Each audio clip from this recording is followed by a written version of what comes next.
A Tennessee man may have to go back to prison for a crime he denies committing and after his conviction was overturned.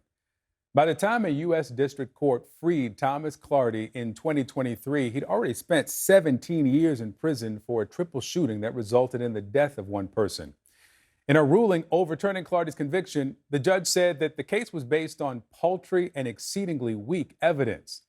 A Sixth Circuit Court of Appeals reversed that order. The Supreme Court declined to hear his appeal. So last week, the state of Tennessee filed a motion seeking Clardy's return to prison. Joining us now is Thomas Clardy and Jessica Van Dyke, legal director and co-founder of the Tennessee Innocence Project, which is representing him. Welcome to you both. And Mr. Clardy, let me start with you. You've been a free man for 2 years now. What's your reaction to this reversal and seeking returning you to prison? Well, it's shocking and disappointing all at the same time.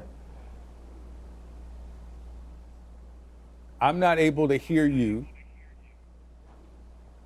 I can hear Sydney. Yeah, I can hear my producer.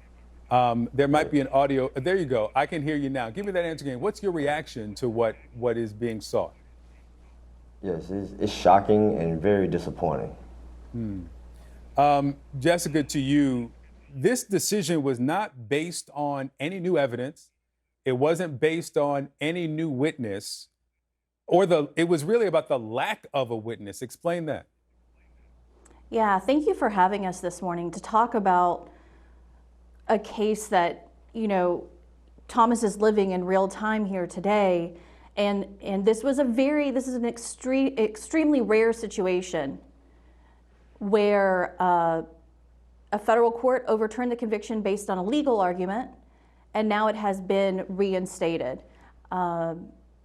We're obviously just devastated that this is potentially meaning his return to prison because Thomas is innocent and has always maintained his innocence. Essentially, you were convicted and then you found fault with your previous representation, Mr. Clardy, that they did not call an expert on eyewitnesses, in part because they could not get the payment necessary from the state based on the rate that Tennessee was willing to pay.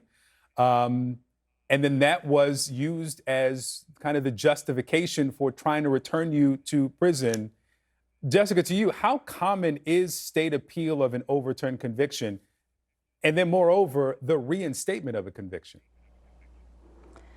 Well, I would say the reinstatement of a conviction is exceedingly rare. We have, looking across the United States, we've only found a handful of cases where this has happened, that someone has been released from prison based on an overturned sentence, and then they are being asked to go back by the state of Tennessee.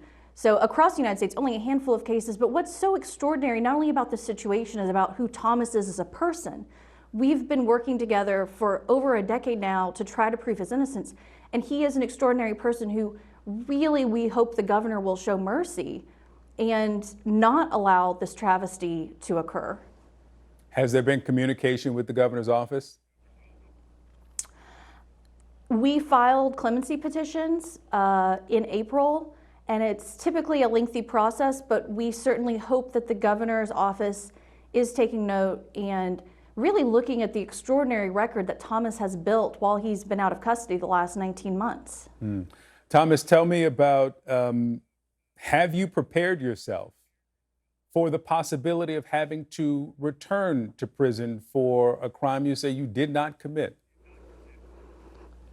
Well, I don't know if I can actually say I'm preparing myself, but I am, taking in all consideration that it's a possibility that I will have to go back. However, I'm still hopeful, and I have, full confidence that justice can be prevailed in this situation. And tell me what these last 2 years have been for you. What have you done with this time, this reclaimed freedom since 2023? Well, first of all, I've been very thankful for the opportunity to be here because a lot of people, in this situation don't get this opportunity.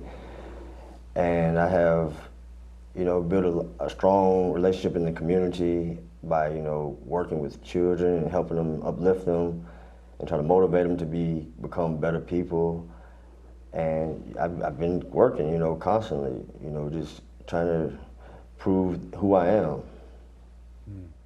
And so, Jessica, you said that you're hoping that the governor will intervene here. If that does not come, when will a decision be made about potentially returning Thomas Clardy to prison?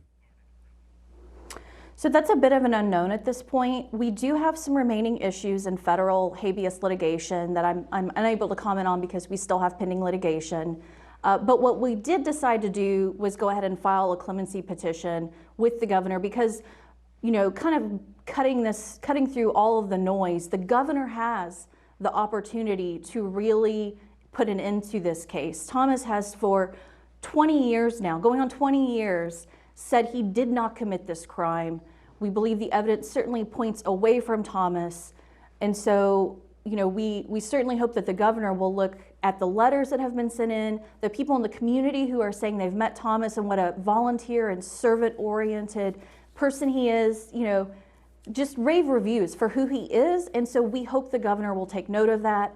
As far as an actual return date, it's not entirely clear at this point. Jessica Van Dyke, Thomas Clardy, thank you for your time this morning. And we, of course, will follow this case. Quick break. We'll be back.